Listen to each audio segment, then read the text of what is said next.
স্বপ্নে যদি রাসূল সাল্লাল্লাহু আলাইহি সাল্লামকে দেখতে চান এই আমল করুন। প্রিয় ভাই ও বোনেরা, মনে রাখবেন আমাদের প্রত্যেকটি মানুষের জীবনের সবথেকে বড় একটি স্বপ্ন আছে যে আমরা স্বপ্নে রাসূলুল্লাহ সাল্লাল্লাহু আলাইহি সাল্লামকে দেখতে চাই।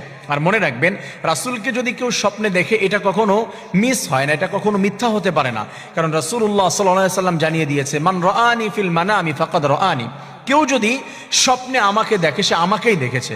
অনেক সময় এমন হবে না আপনি কাউকে দেখেছেন, কোনো একজন ব্যক্তিকে, কোনো একজন আলেমকে, এবং মনে হচ্ছে এটা রাসূল না, এমনটি কোনো মিস কখনো আপনার জন্য হবে না। আপনি মিস্টেক করবেন না কোনো স্বপ্নের মধ্যে। আপনি যদি মনে হয় যে রাসূলকে দেখেছি স্বপ্নে, আপনি রাসূলকেই দেখেছেন। এজন্য আমাদের সবার স্বপ্ন হলো রাসূলকে স্বপ্নে দেখব। একবার যদি কেউ রাসূলকে স্বপ্নে দেখতে পারে, রাসূল করিম সাল্লাল্লাহু আলাইহি ওয়াসাল্লাম জানিয়ে দিয়েছেন, কেউ যদি রাসূলকে একবার স্বপ্নে দেখতে পারে আল্লাহ তাআলা তার জন্য জাহান্নামের আগুনকে হারাম করে দিয়েছে, জান্নাত ওয়াজিব করে দেয়। রাসূলকে যদি একবার স্বপ্নে দেখা যায় জীবন বদলে যাবে, পরিবর্তন হয়ে যাবে। আমার প্রিয় ভাইরা, তার জন্য আমরা বেশি বেশি দোয়া করব যে আল্লাহ, আমল করব যে আল্লাহ একবারও হলেও রাসূলকে আমাদেরকে স্বপ্নে দেখার তৌফিক দান করেন, আমিন। এজন্য রাসূলকে আমরা সবাই স্বপ্নে দেখতে চাই। যদি স্বপ্নে দেখতে চাই রাসূলকে, তাহলে আমাদের যে আমলটি করতে হবে বেশি বেশি সর্বক্ষণ আমাদের মুখের ভিতরে জারি রাখতে হবে সাল্লাল্লাহু আলাইহি ওয়াসাল্লাম। শর্ট করে রাসূলের জন্য এই দুরূদটি আমরা পড়ব। আর রাসূল সাল্লাল্লাহু আলাইহি ওয়াসাল্লাম বলেছে, কেউ যদি আমার নাম শোনার পরে আমার নামে দুরূদ না পড়ে আল্লাহ তাআলা লানত, গজব তার উপরে এসে পড়বে। এজন্য রাসূলের নাম শুনলেই আমরা এই দুরূদ পাঠ করার চেষ্টা করব। আর লং যে দুরূদ রয়েছে আমরা আল্লাহুম্মা সাল্লি আলা মুহাম্মাদ ওয়া আলা আলি মুহাম্মাদ কামা সাল্লাইতা আলা ইব্রাহিম ওয়া আলা আলি ইব্রাহিম ইন্নাকা হামিদুম মাজিদ।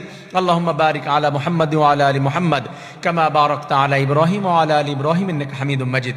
আমরা নামাজের ভিতরে যে দুরূদ ইব্রাহিম বলি, যে দুরূদটি আমরা পাঠ করি, এই দুরূদটি আমরা পড়ার চেষ্টা করব।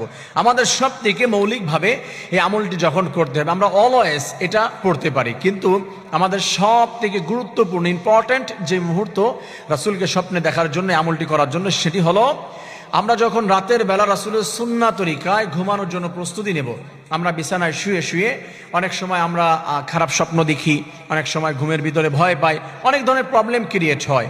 সেক্ষেত্রে আমাদের ঘুম আসে না অনেকের, যে দেখা যাচ্ছে ট্যাবলেট খেয়েও ঘুমাতে পারে না।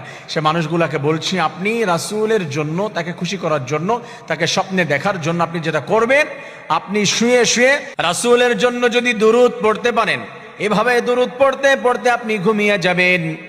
আপনি ইনশাআল্লাহ ওযু অবস্থায় সুন্নাহ তরিকায় যদি ডান কাঁধে ঘুমাতে পারেন, আল্লাহ তাআলা কবুল করলে অবশ্যই এই টেন্ডেন্সি, এই আশা যদি আপনার মধ্যে বেশি বেশি থাকে, আপনি অবশ্যই রাতের বেলা একদিন আমার রাসূলকে আপনি স্বপ্নে দেখতে পারবেন। সুবহানাল্লাহ। আমার প্রিয় ভাই বোনেরা, আমাদের সব